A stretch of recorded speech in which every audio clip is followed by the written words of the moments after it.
It's another edition of Time About the Movies. As you can see, I'm back in the saddle here. I'm ready to get back to it. We're taking a look at the films of April 24th, 1998, coming back from the little brief hiatus I took from the Steel City Con, but we're here now. We're here to talk about some movies from this week. 6 movies, in fact, so let's just not waste any more time.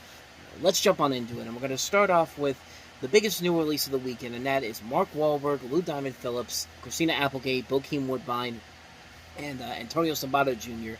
in The Big Hit. All right, gentlemen, synchronize.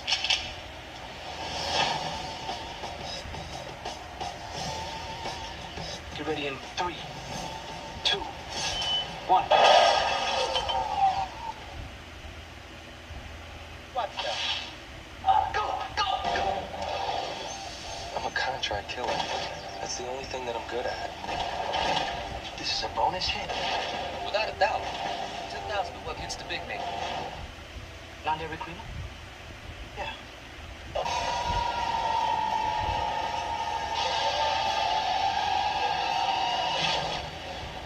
I'm really sorry about the mess. Get paid! Thank you, sir. This is going to be the right time to tell them that we're engaged. You seem like a nice enough German-Irish fella. Put. You're going to put your father in an early grave. Got a little present for you. Oh, who is it? Sunny tonight. I nice him up a little. Did you clean him? Oh, little bit. Ew. It's kind of cute. Who is that? You sure you don't want to go on this little caper we got planned for tomorrow? This is the girl? No, it's your mammy. This is a kidnapping, right? That's right. So what's up with you guys? You're playing tribute to the Spice Boys or something? Hey, boss, what's going on? There has been an unauthorized kidnapping. The kidnappee happens to be my goddaughter. What? Is that true? The truth? Yeah, I want the truth. You can't handle truth! For the love of God and all that's holy, please shut up. Oh my God, those jokes were terrible, but, what do you expect from the same guy that also gave us the masterpiece that is Dragon Ball Evolution? This is literally written by the same guy, and this is the first of 2 scripts that he did. This, Dragon Ball. So, that should pretty much tell you everything you need to know about how this movie is. I mean, it's not a bad concept. It's a concept that's been done to death so many times. You have these cool, slick guys who are contract killers. They're guys who do these heists, and then they pull this heist, and then they pull a heist that has some accidental consequences to them, and now they become public enemy number 1. It's been something we've seen done over and over again, time and time again. But this time around, it's something that is so obnoxious and annoying. It's just kind of like the humor in this is obnoxious and annoying. Like this isn't a bad concept, but it's just bad execution, just from the jokes. The jokes are not funny.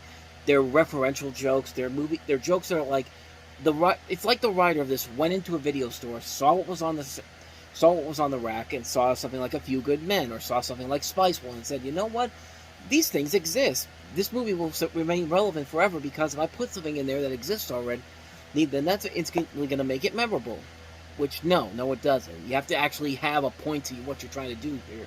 And this just does not have a point to it. I mean, sometimes the action sequences can look pretty cool. You can definitely tell that this is a John Woo film that he's worked on as a producer. Like, this is Wesley Snipes' production company from John Woo, along with John Woo, as they're trying to make the East-West merger even further. But it just doesn't really work out that way. It's a movie that's trying to be something unique and different, trying to be something a little bit more clever and more fun, but it just doesn't have it, man. It's just a movie that just really is not as good as it should be with the talent that they have on here. Mark Wahlberg, Lou Diamond Phillips, Christina Applegate, Avery Brooks, Bokeem Woodbine, Antonio Sabato Jr., Lainey Kazan, Elliot Gould, Leela Roshan. You've got good talent in here, just bad execution on so many levels, and it's just like, it's the humor that just kills the movie overall. Like, the humor makes it so unwatchable because their lazy attempts to try to make comedy out of this, it just is just, it's not worth it. Like, it's not worth sitting through the whole movie just to have these terrible jokes sitting right in front of you. Like, if the comedy had been a little bit better, this movie would have been passable, but it's uncomfortable to sit through this one time alone, let alone trying to watch it a second time. It's just, it's not worth it, and it's just so much potential wasted on this movie. It really could have been a whole lot better, but unfortunately, it just isn't. It's a bad film with so much potential there. Just the comedy just ruins it altogether. It's a terrible film, but it's at least not as bad as our next movie, which was one of the many attempts to bring back Tarzan for a new generation, and that was Tarzan and the Lost City.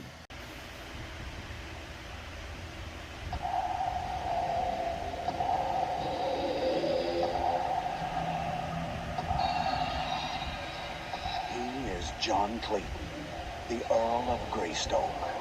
I'm Nigel Raven, scholar and explorer. I shall uncover the ruins of the world's oldest civilization. Here, Opa Sig Temurkland will do everything in my power to help them. Now he must return to the land he loves. We'll be embarking on the greatest adventure of our time.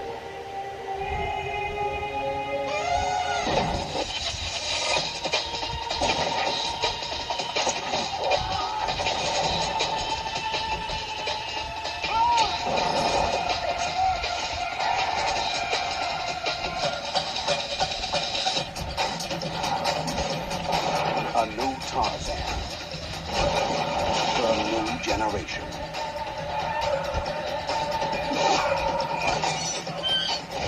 And a new adventure to save the cradle of civilization. Caspar Van Dien, Jane March, Welcome to the 20th century. Tarzan and the Lost City. With special effects that would make Ray Harryhausen spin in his grave. I mean, I don't even know if he was dead when this movie came out, but I'm sure if he was dead, he was spinning in his grave. It's just, like, just why? Why did you put those effects in there, in that trailer? Like, did you really think you were going to sell people on this movie by putting those effects in there? Just, honestly, what was the thinking behind that? And really, what was the thinking of making this movie altogether? This is a film that was just like it wants to be a throwback to the old Saturday afternoon matinee movies, like it's something like an Indiana Jones movie, but it's just not. It's a movie that's trying to be edgy and cool for the Pepsi generation, and it looks like something you'd see on the WB around this time, which coincidentally, they made a WB TV series on Tarzan, not but 5 years later. It has nothing to do with this, but still, man, it's just like, come on, like, you really thought you were going to sell this movie to people, and it would turn out to be a success. And it's not like Tarzan has failed to adapt into modern generations. Of course, we have the Disney movie, which we'll eventually get into here, but there was also a couple of good Tarzan movies that came before and after this. We had Greystoke, The Legend of Tarzan, which had Ralph Richardson in there, that got a late Oscar nomination, and then just recently we had something like The Legend of Tarzan, which with Alexander Skarsgård and Margot Robbie and Samuel L. Jackson, which was actually a really good movie that did get a lot of underrated that didn't get the appreciation that it probably should have gotten, but it was an underrated movie. It was actually one that I'd say definitely check that one out, because it's actually a much better movie than you would give it credit for. But that one was at least trying. This, I have no idea what they were trying to do with this movie here. I mean, you basically have Caspar Van Dien playing John Clayton, which I completely forgot that. Because if you've seen the Disney version, the name Clayton is used for the bad guy in this, and Tarzan in that movie is just named Tarzan. And so in this movie, you have Caspar Van Dien as John Clayton. It's the night before Jane Potter's wedding, and her bridegroom receives a disturbing vision of his childhood homeland in peril, and the educated explorer and treasure seeker Nigel Ravens is seeking the legendary city of Opar to plunder its ancient treasures and undiscover dangerous powers. And I don't really need to tell you the rest of the plot here. You know exactly where this is going to go. And honestly, if you took the name Tarzan off of this probably would have not helped the movie regardless, but I'm pretty sure they put the name Tarzan on there to give this some kind of a thing, to give this movie a push. But no, this thing bombed big time. It cost $20 million, $2 million on this movie to make, in terms of how much it made. Like, it's a bust on so many levels. It's just like, I mean, right from the get-go, just the effects alone that they put in that trailer to convince people to go see this, it's just, I can't believe they got away with it. But people caught on, nobody went to go see it, and it quickly came and went, and for good reason. So I don't think I need to say anything more about this one. let's just move on. Tarzan the Lost City, let's push that aside, and let's move on to the next movie, which is Gwyneth Paltrow in Sliding Doors. Someone new. Yeah, I had a really nice time, babe. Sorry, that's against the rules, isn't it? Her old boyfriend came back into her life. We're so good together. I'm over it. No, you're not. When Destiny brings these two together, sparks are gonna fly. Do you love him? No. Yes? Yes! I want Jerry to come round James. Right now I want James to call Jerry call. Sliding Doors. I kissed you. I spotted that too. PG-13. Opens Friday, select cities, May 1st everywhere. So you have a movie here that alienates between two different storylines. You have two paths from the central character played by Gwyneth Paltrow that could take, depending on whether she catches a train, and you see these different little situations here. It's kind of reminiscent of something like He Said, She Said in a way, but this draws a number of comparisons to Krzysztof Kieslowski's Blind Chance, which the outcome of which hints on whether the protagonist catches a train.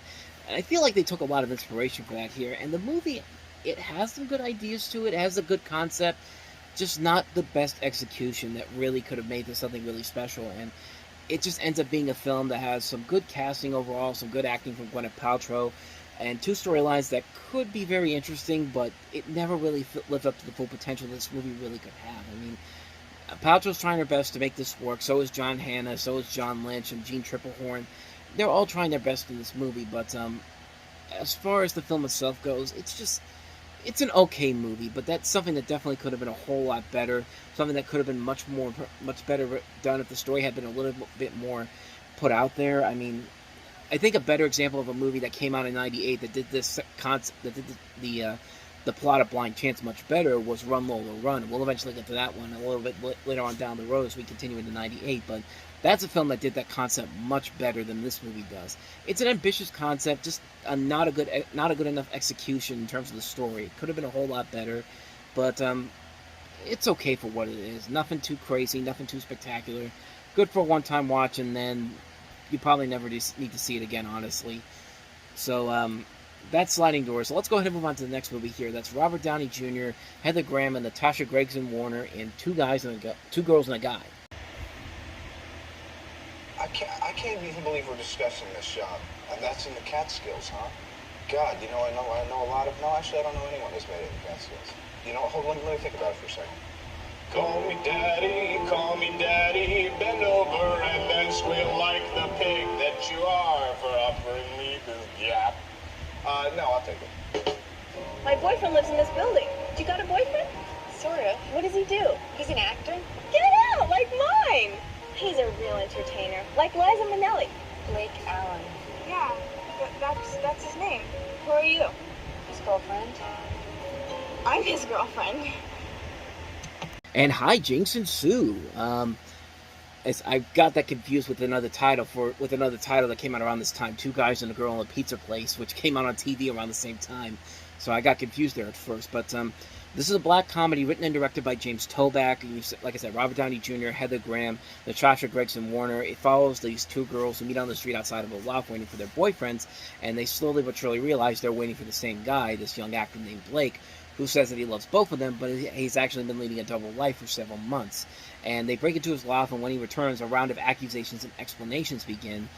And it's a very interesting film. Of all the films we're looking at this week, this is probably my favorite one of the bunch. It's not a perfect movie overall, but I do like this idea that the film is shot almost entirely in real time, set in this single setting. It's like you're watching a stage play is with these three really good actors really giving it their all. I mean, Robert Downey Jr. in this movie is really great. Heather Graham is really good in here. So is Natasha Gregson Warner. It's a really, really good film. It's a film that really has a lot of good elements to it and a lot of good characters that you really get attached to. Plus, it's James Toback. I mean, James Toback makes a lot of really good, interesting little films that he does, and most of the time they turn out to be pretty good. And this is another one of those examples of a film that really is pretty solid all the way through. Not one of the best movies overall, but it's still a really good film regardless. And I definitely recommend checking this out if you're looking for some underrated Robert Downey Jr. films. This is a film that I say definitely check it out because you will not be disappointed by it. It's really well done. So with that said, on to the next movie here, and that is In God's Hands. It's a 40-foot wall of relentless power and fury. To survive it, you must follow 3 simple rules.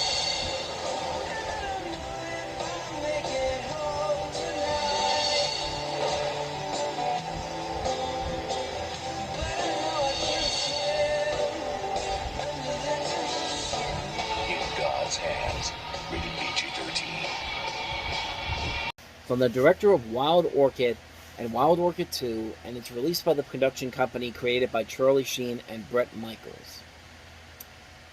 I think you can instantly tell where this movie ends up going. You probably never even heard this movie even existed until now, and it's probably for a good reason. You have a story basically following 3 young surfers on an action tour of the world's most exotic and dangerous surfing spots. They travel to Madagascar, Mexico, Bali, Hawaii, seeking the ultimate wave, a 40-foot force of nature that travels at speeds up to 35 miles an hour. And, yeah, you probably never even heard of this movie. I've never even heard of this movie. And there's probably a good reason why. If you go on Rotten Tomatoes, this has a 0% on there. And the co-writer of this movie described it as the worst film ever made. And if you expect a film from the director of Wild Orchid, Two Moon Junction, and Red Shoe Diaries to make a movie like this work, then I don't know what to tell you. I mean, the trailer for it looked pretty bad. I mean, it doesn't look like there's anything that exciting, anything that interesting, or anything engaging whatsoever. It's just them looking for a wave. It's just like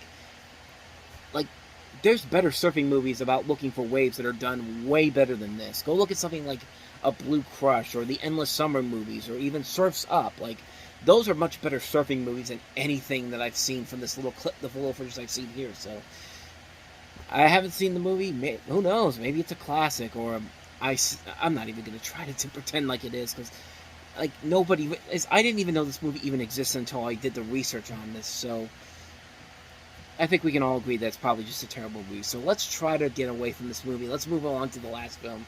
That is Vanessa Redgrave in Deja Vu. And Academy Award winner Vanessa Redgrave from her current hit Mrs. Dalloway with Henry Jackman's most international and accessible film, Deja Vu. I've just been on the space before, higher on the street. Then I know it's my... Okay, I'm sorry. I'm sorry for doing that to you. But, I mean, come on. You have a movie called Deja Vu. Of course, the first thing I'm going to think of is the Deja Vu meme. So, you have Vanessa Redgrave in here. You have this LA shop owner and this Englishman who meet and fall in love at first sight. But Sean is married to another woman and is to marry her business partner. And it gets complicated. I've never seen the movie, but it's going to get complicated. But, it's a Vanessa Redgrave movie, so I really don't doubt that Vanessa Redgrave's probably really good in this.